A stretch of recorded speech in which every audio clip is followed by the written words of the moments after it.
Kali ini kita akan bahas firewall dan IPS. Nanti ada temennya lagi, ada IPS, ada IDS. Apa itu firewall? Teman-teman mungkin pernah lihat atau pernah dengar kata-kata firewall. Pernah lihat gambar seperti ini? Ada batu api ya, atau tembok api, firewall. Secara singkat, firewall itu adalah perangkat atau software atau sistem yang membatasi. Jadi tembok ini fungsinya membatasi jaringan luar dan jaringan dalam. Tujuan untuk apa? Agar jaringan dalam aman. Nah, bagaimana cara kerjanya kita bahas nanti di tipe-tipe firewall. Sebelum ke tipe-tipe firewall, kita lihat dulu ada hardware firewall. Yang pertama ada Cisco ASA atau Adaptive Security Appliance. Ini perangkat punya Cisco, perangkat firewallnya Cisco. Ada yang kecil, ini bentuknya kecil. Ada yang seperti ini, ada yang seperti ini. Yang bawah ini yang lama, yang atas yang baru kalau tidak salah. Lalu terlihat di sini ada yang versi besarnya. Jadi ada yang kecil dan yang besar ya. Kalau kita lihat di sini, ini adalah modul tambahan. Untuk yang besar ini modul tambahan untuk yang kecil ini. Yang hitam, tadi yang seperti ini bentuknya, ada yang besar seperti ini, panjang, lebar, ada yang besar juga seperti ini. Ini namanya ASA, Cisco ASA. Lalu Cisco punya lagi namanya disebut Cisco Next Generation Firewall atau NGFW. Kenapa disebut Next Generation? Apa yang membuat spesial disebut Next Generation ini? Kita bahas nanti di tipe-tipe firewall ya. Namanya adalah Cisco Firepower. Kalau tadi nama produknya Cisco ASA, ini namanya Firepower. Tipenya banyak macam-macam. Si Firepower ini dulunya adalah produk SourceFire. Ada perusahaan namanya SourceFire, lalu merger dengan Cisco atau dibeli atau bagaimanapun. Sekarang punya Cisco. Cisco SourceFire bikin produk namanya Cisco Firepower. Dari nama aja Next Generation Firewall, dia lebih bagus dibandingkan ini ya. Selain Cisco, banyak perusahaan yang memiliki hardware firewall. Yang terkenal ada Fortinet atau FortiGate tipenya. Lalu Palo Alto ada juga, mereka fokus di security juga. Lalu ada pfSense, ini yang agak murahnya. Ada yang mahalnya juga, tapi yang murahnya juga ada. Selain ini masih banyak lagi. Ada yang murah, ada yang mahal, ada yang produk umum, misalnya ada perusahaan Dell, Samsung, atau D-Link, TP-Link mungkin punya juga firewall. Tapi perusahaan-perusahaan ini perusahaan yang fokus di bidang ini, security ini, firewall ini. Selain hardware, firewall juga ada yang berbentuk software. Di mana teman-teman mungkin tahu, pernah melihat ada namanya Windows Firewall. Windows Firewall ini adalah aplikasi yang jalan di Windows, di operating system, atau disebut firewall yang di endpoint, di end device. Tapi ada juga software firewall yang diinstal di network.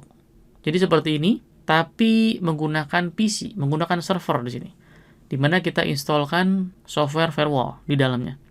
Jadi balik lagi, firewall ini bisa berbentuk hardware, bisa berbentuk software. Tugas utamanya membentengi jaringan dalam agar tidak diserang. Bagaimana cara kerjanya? Kita akan lihat.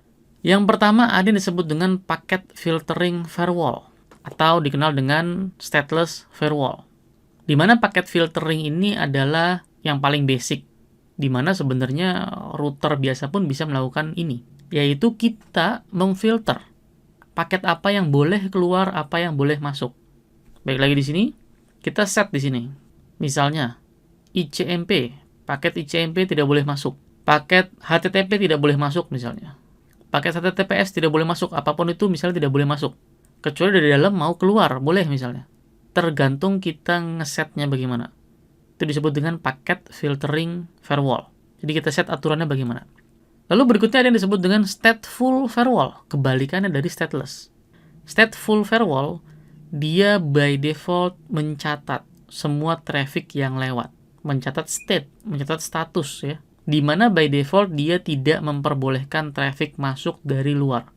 Jadi kalau ada traffic tiba-tiba masuk dari luar mau ke dalam jaringan, tidak boleh by default. Nah, tapi bagaimana kalau klien mau mengakses internet? Kan kalau kita mau mengakses internet, keluar dulu, baru ada traffic baliknya kan?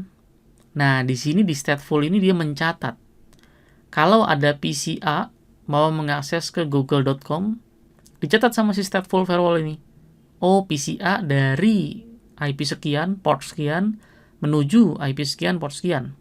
Pada saat ada balasan dari Google, yang dimana paket tersebut masuk ke dalam jaringan adalah balasan untuk si PCA ini misalnya. Nah, dia boleh lewat. Jadi stateful firewall kalau dari dalam ada yang sudah keluar, yang masuk ke dalam adalah balasannya itu boleh. Jadi kita tidak perlu ngeset satu per satu. Kita tinggal tentukan saja interface yang dianggap keluar yang mana, yang dianggap masuk yang mana. Kita aktifkan stateful-nya, maka dia akan mencatat. Ini mau hardware, mau software sama ya.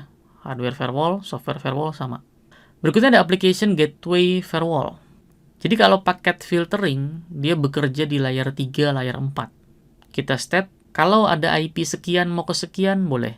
IP sekian, port sekian, boleh.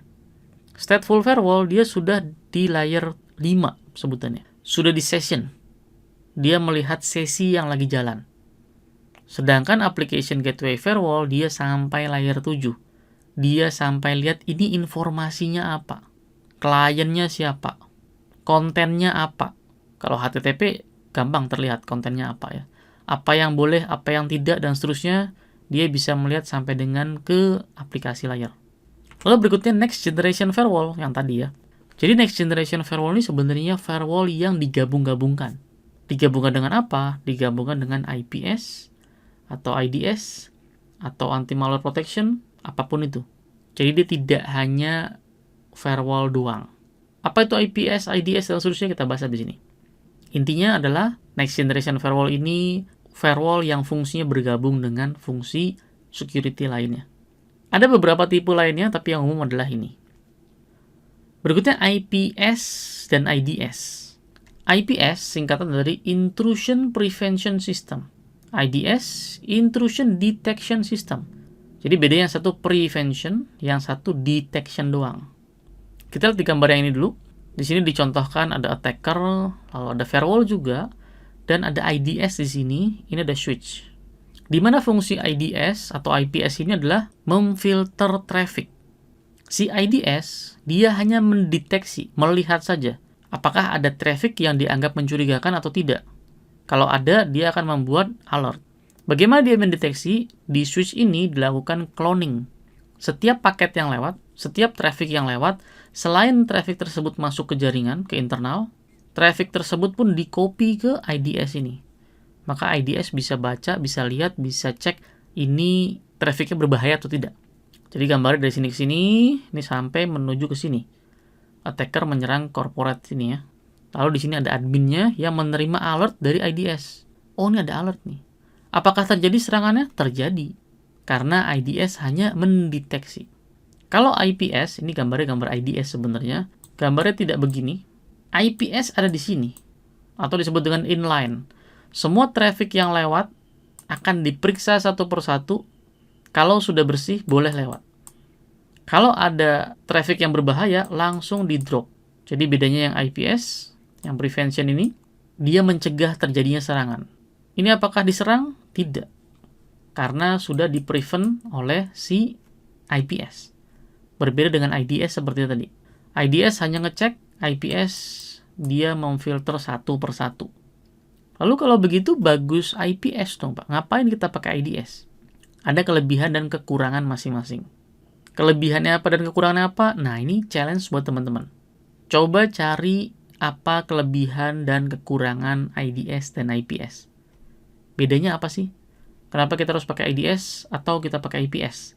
Apakah kalau sudah menggunakan IPS tidak perlu IDS? Coba cari tahu. Dan satu lagi, pertanyaannya adalah, kenapa di sini sudah ada firewall yang tugasnya memfilter, di sini ada IPS lagi, atau di sini sudah ada firewall, di sini ada IDS lagi. Jadi apa IDS ini? Apa bedanya IDS dan firewall? Teman-teman harus cari tahu itu. Saya tidak akan memberitahu di sini apa sih yang membedakan IDS, IPS dengan si firewall ini. Silahkan teman-teman cari tahu, kita bahas di kelas. Saya kasih clue, ada kaitannya dengan anti-malware protection atau antivirus. Antivirus itu ada yang di jaringan, ada yang di host, ada yang di end device. Jadi teman-teman harus tahu perbedaan firewall, IDS, IPS, dan anti-malware protection. Bedanya apa? Ini mirip. Di video ini sengaja tidak saya kasih tahu, agar teman-teman mencari tahu, nanti kita bahas di kelas. Oke? Sampai jumpa di kelas.